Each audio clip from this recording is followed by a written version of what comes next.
Hi, everybody. Welcome to episode 88 of the Geek Bytes podcast. I'm Ramon Mejia. I'm Edgar Acosta. And every single podcast, we bring you the round of the week's best geek and tech news. We discuss that news. And, of course, anything else that we're interested in that week. In Geek News this week, we'll talk about Apple and Microsoft product announcements, the death of Vine, automated beer delivery, the new Lando Calrissian, and much, much more. Yep, and we begin our show, though, with Geek News.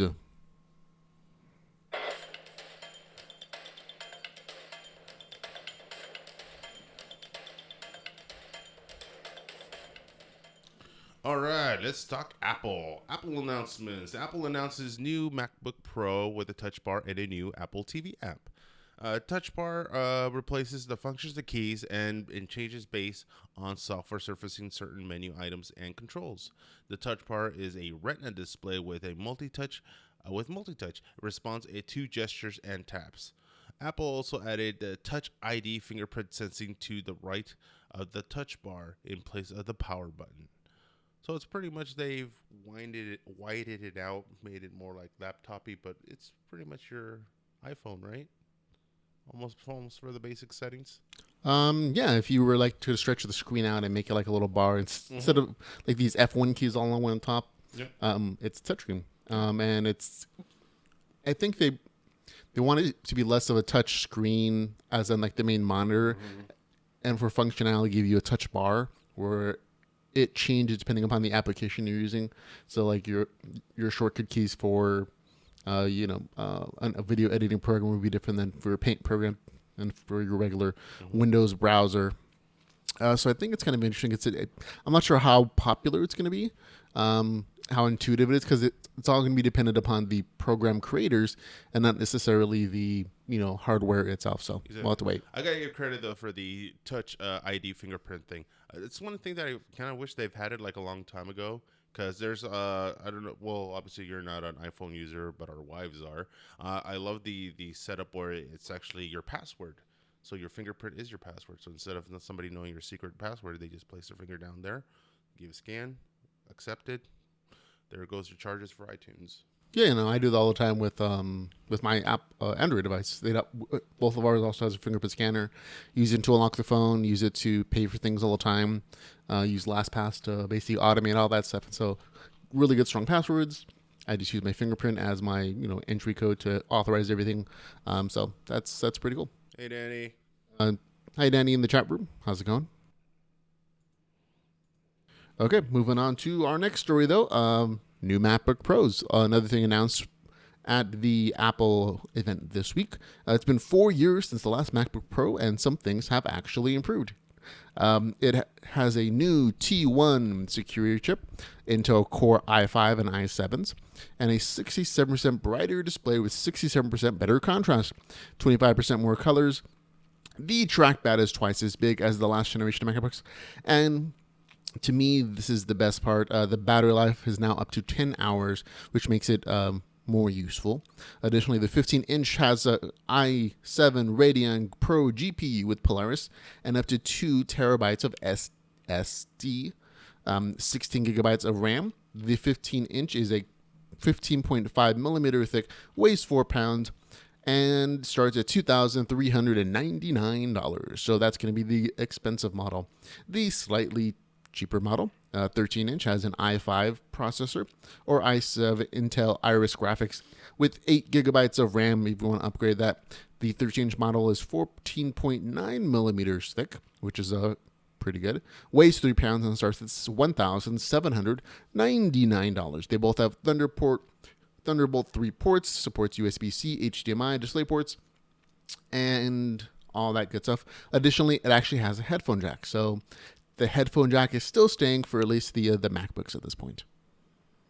Okay, computers. Excuse me. Computers obviously have evolved over time, depending on the functionality of the personal user or what's required.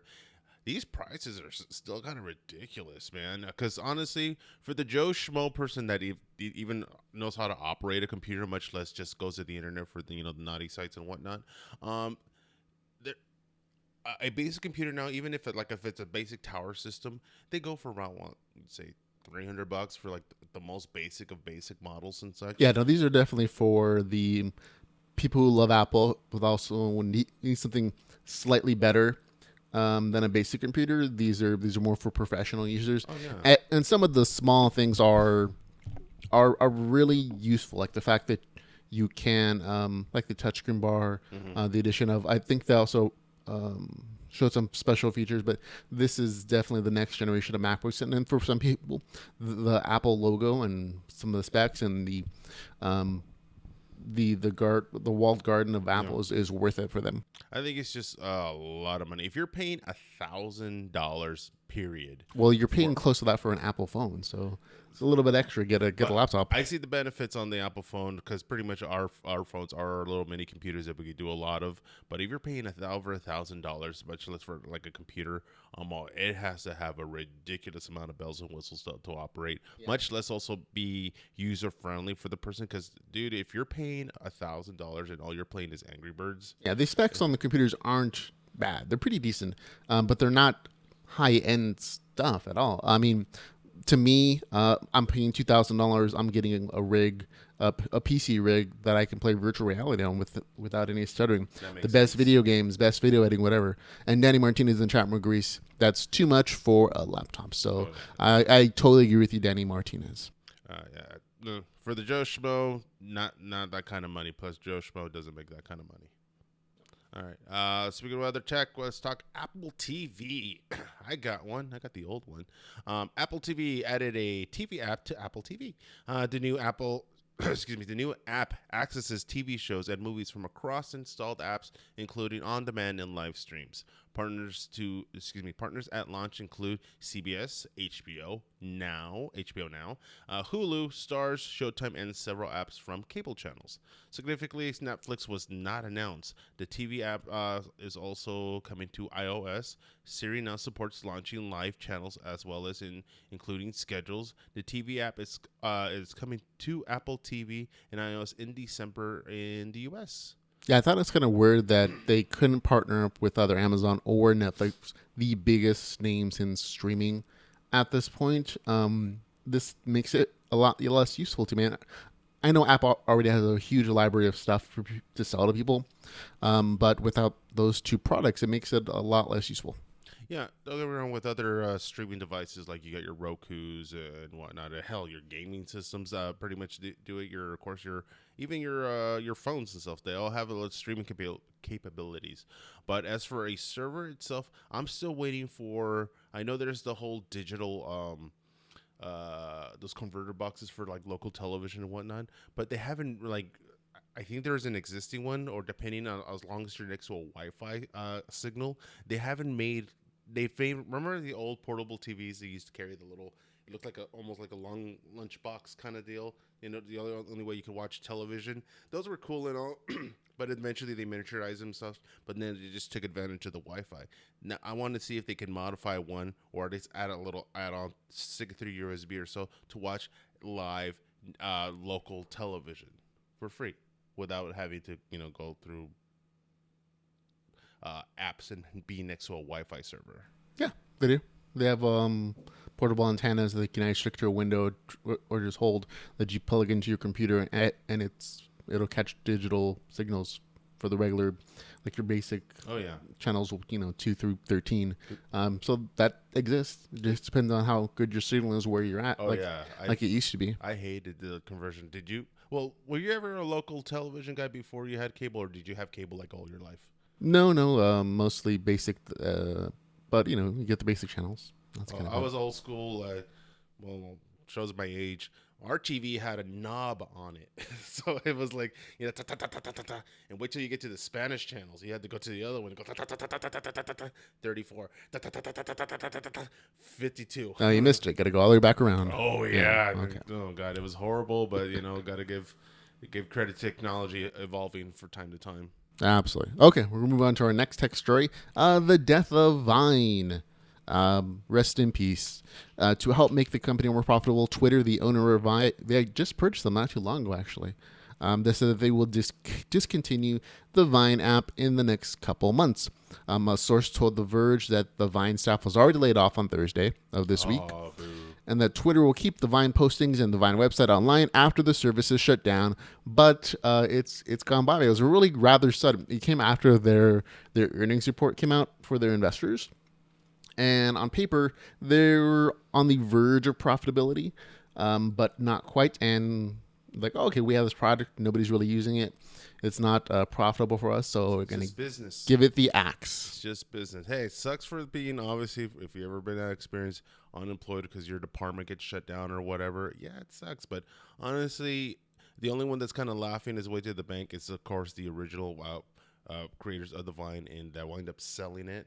And like, hell, I got paid. I can give a fuck whatever you do with it. But that's how business applies. So hopefully, if you ever work for any, especially, what do you call it, those internet startup companies, know your company very well, because not a lot of them last that long. No, that's just the market. It's a new product. You can do really well, you can really tank, and it's usually not anything in between. Depends on the people who are in charge.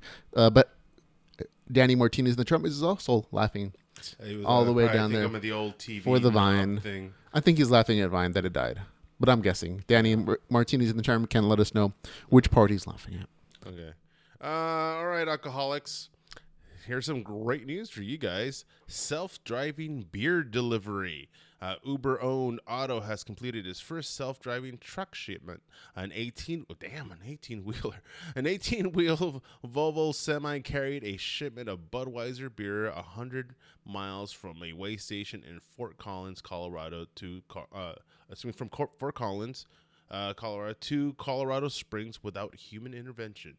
A human driver had been taking it from an Anheuser-Busch plant in Loveland to way station to the way station and remain on board during the autonomous leg of the journey. A Colorado State Patrol vehicle followed the truck to monitor the journey. So here you go. It's showing you the future, man. Now these our semi drivers, they're pretty much going to be laid off. Yeah, it's definitely a sign of the future where these type of huge long distance deliveries can be made automatically. This is only a 100-mile journey, so it wasn't exactly a long haul cross country 3 months, but it definitely shows the possibilities of what's coming in the future for most major delivery companies. Danny Martinez in the chat also clarifies he was laughing at your knob. Hey.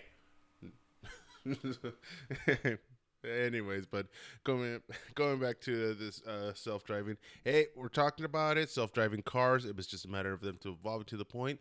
Guess what's next, guys? Self-driving boats, self-flying planes, self-driving strollers. I love those. That would be amazing. Yeah. Oh god, it's all happening, man. We are literally living in the I don't want to call it a renaissance of automatic driving, but it's getting there. God, all these truckers, man, what are they gonna do? Hopefully we'll get different. I don't see the trucking industry being overtaken overnight by automated vehicles. I see it on a 10, 15-year plan, just because of unions and whatnot, safety regulations, especially considering that you're crossing state lines for a lot of long haul trucks. Mm-hmm. Those regulations all have to be worked out, not just in each state, but cross state lines. And because they cross the state lines, there also have to be federal rules involved in that kind of thing as well. So it'll be a little while, but it's a thing that's going to happen. It just makes too much economic sense to not pay a dude. And it's more efficient that it can run essentially 24 hours a day, 7 days a week, including filling itself up when it runs out of gas. Okay, but moving on to our next story, we have Microsoft VR and stuff. To me, the Microsoft VR stuff was the most interesting, the most fun stuff. But there were some other things as well. Microsoft also showed remixed 3D optics and HoloLens Windows VR. It's going to come from HP, Dell, Lenovo, Asus, and Acer. It doesn't require any external sensors, and it costs $299. So I'm not sure if this is really just a headset with the display, if it actually tracks you around the room entirely, because that was the point of external sensors from Oculus Rift and from the Vive, is that it can track you wherever you move within a real live space. This to me seems like it's more of a sit-down experience, like the first test versions of the Oculus were. But that's a thing. Additionally, we have some other things. Microsoft Surface i7. Yes. Just kidding. Microsoft also announced the Surface Book i7. As the name implies, it has an Intel i7 processor, doubles the graphics performance and the previous Surface Pro, and promises 16-hour battery life, which we all love. The Surface book is for pre-order for Microsoft.com, and it ships in November for only $2,399. Another rather expensive product, but this one to me seems at least worth it, considering that it doubles as a tablet. It is definitely on the higher end spectrum, plus with a 16-hour battery life. That's, almost double what the MacBook has at this point. But again, maybe I am just, Microsoft or non-Apple, bias. But it does double the graphics performance of the previous Surface Book Pro. It also has an Intel i7 processor. On the processor side, equivalent. On the graphics side, I think it probably has an edge up. But additionally, they also announced the Surface Studio, an all-in-one desktop. It has a 28-inch, 192 ppi pixel sense touchscreen. That is 12.5 millimeters thick, capable of 13.5 million pixels. It also has an Intel Core processor, 32 gigabytes of RAM, which is huge, 2 terabyte hybrid hard drive, and a NVIDIA GTX 980M GPU, and a hinge of the Max allows it to be repositioned and almost lay flat. You can pre-order the Studio today for $2,999, and it will only be available in limited quantities. Pre-orders get the Surface Dial haptic feedback input device for free. You can buy it separately on November 10th for $99. Yeah.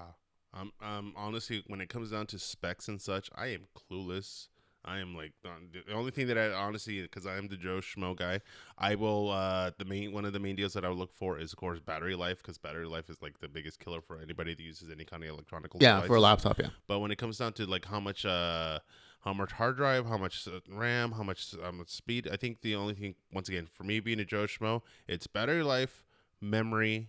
Because of course how much stuff you're going to be store on there, and that's pretty much it. Maybe how big a screen will be, if it's going to be about size, because nowadays everything's gone to miniaturized small portions to the bigger, and it's once again it's just what's going to reflect your personal personality of what you need. There's some dudes that have just ginormous televisions, ginormous computers, and all they do is play Angry Birds or something like that, and it's like such a waste. But this if is, you got the money. This is definitely the professional artist best friend. Artists that I know say they pay like $3,000 for just a touchscreen, not without all the functionality of an actual computer, something that they can just draw on and hook up to a regular computer to do their artist stuff. And they're saying that this is comparable to that, if not better than what they currently have. So the pricing point is pretty on spec for them as a high-end artist machine. The only thing that I know when it comes to technology that it's going to evolve, and depending on once again on the personal users, is 3D printers. They've evolved. They've kind of made them down to almost as simple as it can be. But once again, it's up to the personal user. Yeah, but as far as like computers go, you're looking at something new. Bigger numbers are generally better. More RAM, more hard drive space. There are different specifications you can look up, but as far as like the average consumer goes, bigger numbers are probably better. That's probably all you need to know. As far as I think price is probably the bigger issue for most, because you can have multiple screens open with different computers at about the same price, and they can compare their specs a little bit. Processors are probably going to be about equal, because that's one of the main costs for. That doesn't change for laptops or computers of a certain price range, but other things you can add on, larger hard drives, more RAM. Those things are just numbers that you see go up or down. Yeah, well, not my shtick. Well, but this is kind of my shtick. Pokemon Scare. Starting Wednesday, October 26th through November 1st, Pokemon Go will run its first in-game event. Halloween-related monsters like Haunter, Zubat will show up more often, and players will earn candy at a faster rate with double rewards for transferring Pokemon. So if you're obviously taking advantage, especially if you're going to be trick or treating, you're going to be walking around, get those miles, get those points, get those whatevers, get that candy, and be able to evolve your characters. I mean, it kind of makes sense thematically that you get Pokemon candy for tuning in Pokemon to Professor. I don't think it's Oak. It's somebody else. Yeah. The other professor, the professor who's making Pokemon candy. And if you wonder where that Pokemon candy comes from, you can search the internet for very interesting fan theories and comics. Just don't let your kids look at that one. Yeah. But it's going to be fun, because, plus, think of it this way. It'll double because you'll have your phone, which will have a light screen, which obviously you'll be trick-or-treating at night. You could, use it for it as a double, as a flashlight while you're walking around and stuff like that. And while you're getting physical candy for yourself, you get virtual candy for your Pokemon. Yeah, something for the parents and kids to do together. They can play Pokemon Go in a very safe manner, hopefully. Okay, on to more entertainment stuff. We have Sherlock. Sherlock is returning. The BBC's announced the new episodes of their hit show Sherlock is coming to both the United States and the United Kingdom on January 1st, 2017. Only a couple months away, folks, so you do not have that long to wait. You're going to get to see Benedict Cumberbatch as Doctor Strange, and then he's going to come back as your favorite weird detective Sherlock. I'm waiting for Doctor Strange. It's less than a week practically away. You're going to spend Thanksgiving and Christmas with Benedict Cumberbatch. Yeah. Why am I being tongue-tied for some reason? So anything new that's kind of give you a little teaser for the Sherlock? No, they've had some teaser stuff, but nothing that actually tells you what's happening. I believe at the end of the last season, there were hints that Moriarty had come back from the dead, or one of his agents, or something was happening with him, because they killed him off pretty graphically. I think of the season before that. Unless they do a clone thing, and then it could be clonish. You're absolutely correct, but it's interesting to see. You can kind of feel that Benedict Cumberbatch is becoming too famous to continue on with the television series, because they moved production like a year away because he had the Doctor Strange stuff and a bunch of other things to do. So I think this might be the last season. Yeah, who knows? Hey, as long as the check clears. Saying hi to Edith Wolf in the chat room. Hey, Edith. Hey, Edith. I always thought, when it comes to some sort of storylines, especially if you're going to end it, I thought they would go the more dramatic approach, either like giving him cancer or lose an arm or something like that. Well, I think they had prepared to end the series a couple seasons ago because Sherlock and Moriarty looked like they both died in the end of that season. But of course, they got funding, and so they did their movie script magic, and Sherlock faked his death. And the story continued on. It was definitely interesting and worth watching. Moving on, though, into Saved by the Bell. Yeah. There's a Saved by the Bell themed diner in Chicago, which I had a quasi friend of mine actually visit and took a picture, and I am so jealous. The diner, the Saved by the Bell themed diner in Chicago is made to look exactly like the Max diner in the show. It's called Saved by the Max, and it's hilariously awesome. The detail that went into it, making this a reality, is crazy. It looks exactly like it looked like in the 90s, in the classic 90s series. The menu for the diner was created by Michelin-starred chef Brian Fisher, so the food here also tastes great. The restaurant serves dinner and diner. I was getting mixed up. Dinner every night and brunch on the weekends. The characters from the series even have their own themed dishes on the menu, which you can check out the menu that I posted below. Mario Lopez and Mr. Belding even showed up for the opening night.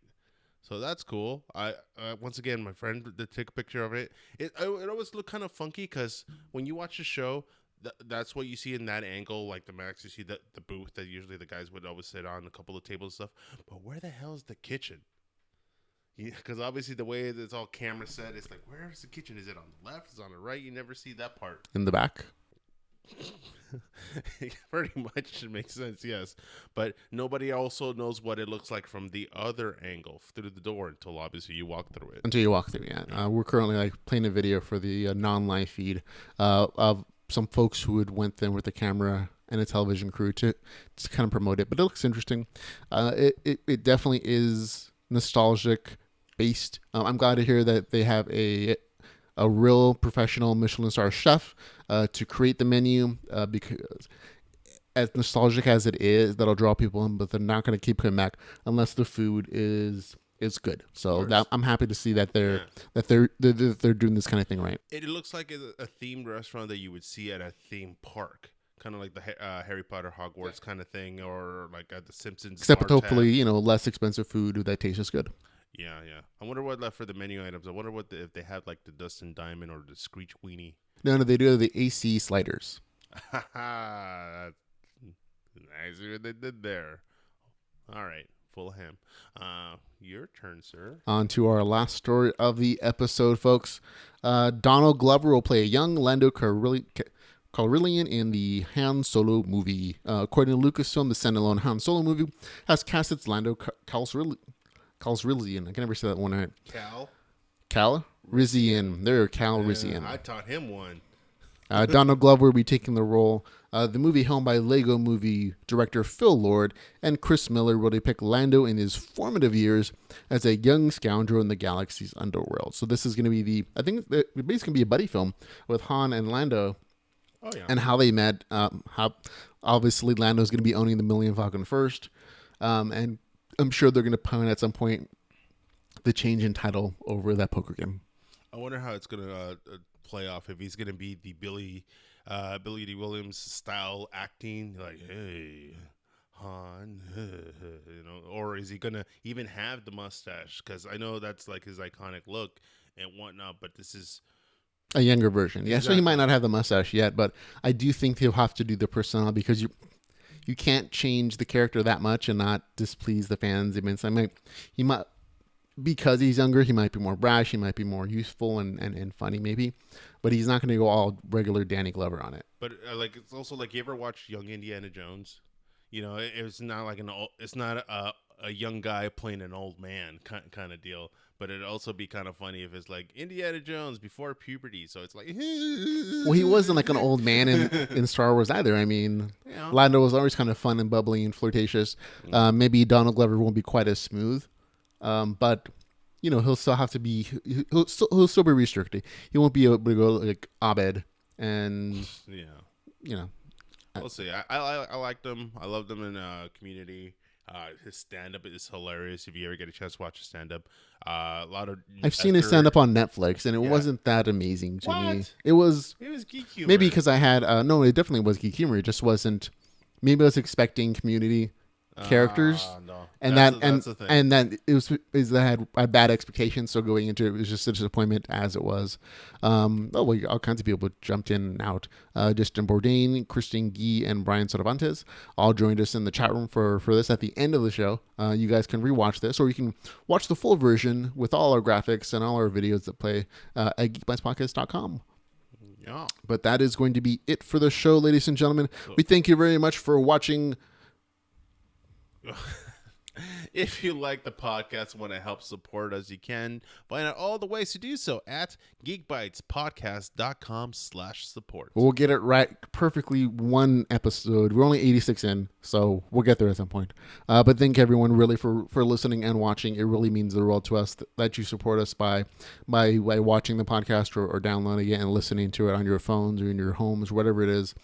You're letting us into your lives, and we thank you for that. And we definitely thank you for sharing all the geeky tech stuff that we both enjoy talking about. If you ever want to jump into our Facebook Live, we do stream this out usually about Fridays. And you can join in and chat, make comments. We love reading them and talking to you. It makes it a more full experience for both of us. And we thank you for your support. But for the week, that's it. For Geek by Podcast, I am Ramon Mejia. I'm Edgar Acosta. And remember, folks, go geek out about something.